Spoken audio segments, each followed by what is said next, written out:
for be supporting this and commending this to the House. Dr. David Clark. Mr Chair, I was rather hoping the Minister would beat me to my feet to answer the questions put to him by Phil Goff around the commencement date, and my colleagues are making sport with that statement, but it was a very real hope, and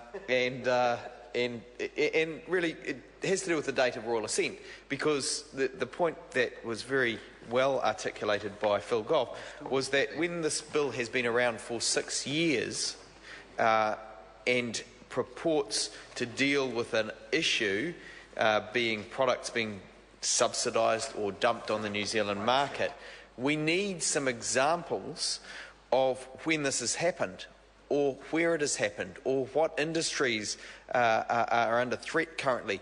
Why is it that the government has now introduced this legislation at this point in time again to the House? It's been in abeyance, I think, for a year since it was last here, since Andrew Williams last had the opportunity to speak on it. And I hear his concern that this is a different time and the issues need to be raised again, and rightly so. And the Minister has the opportunity to inform the House which industries are at threat, when this was last used as a method of dealing, when safeguards were last used as a method of dealing with subsidised or dumped goods. The safeguards, are an emergency measure that is applied at the New Zealand border. It's not something that's used from day to day, as I understand it, but the Minister ought to be able to tell us in that instance, because it won't be an often occurring thing, just which industries are under threat. I happen to think that the pair of shoes that I commonly wear in Dunedin that's manufactured locally is from a small company, and I would hate to think that they were being undermined by dumping. They're the last one in New Zealand. McKinley's Shoes are the last company making shoes in a factory on a reasonable scale. They make a high quality product. They're not going to be undermined by the kind of dumping where it's hundreds of faux Italian shoes on the market. They're going to be undermined by a particular type of dumping. Are they under threat? Are they under threat? Non-primary manufactured goods went down 6.5% in real terms last year. In the 2013 year, 6.5% in real terms, non-primary manufactured good. That's a collapse. The Minister keeps trying to say there's no crisis in manufacturing.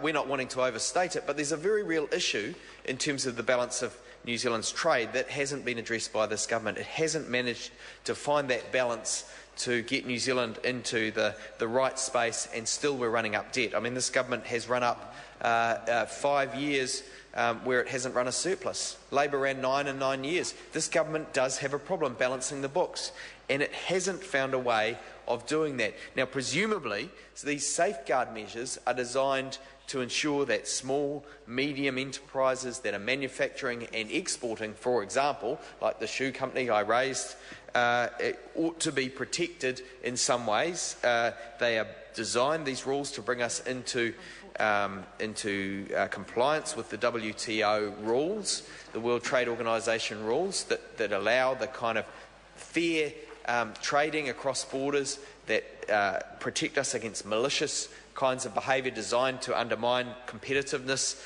through one-off dumping manoeuvres.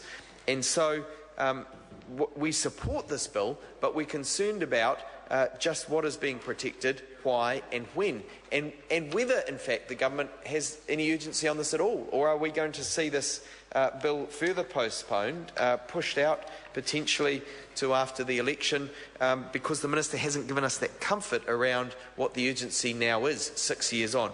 The bill originally was introduced by the Honourable Leanne Dalziel, now Mayor of Christchurch, during the last government. A fine woman, as my colleague Carol Beaumont says. Sorry to interrupt the Honourable Member. The time has come for me to report progress. Oh.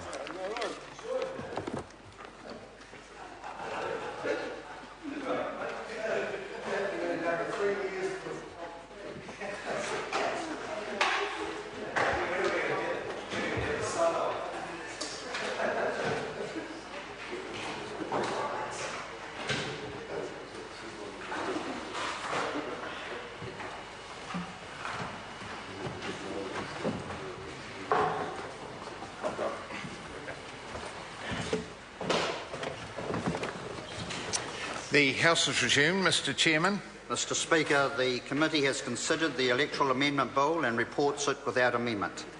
The committee has also considered the Families Commission Amendment Bill and reports it without amendment.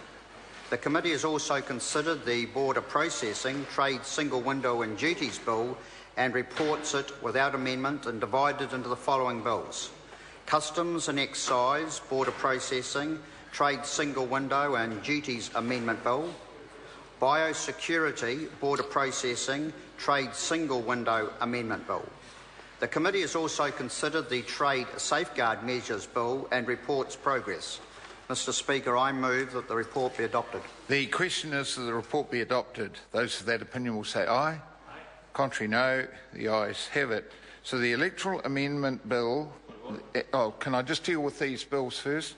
The Electoral Amendment Bill, the Families Commission Amendment Bill, set down for next sitting day. The Border for third reading next sitting day. The Border Processing Bill, so divided, is set down for third reading next sitting day, and the Trade Safeguard Measures Bill is set down for further consideration next sitting day. Point of order, Sam. Order. Thank you, Mr Speaker.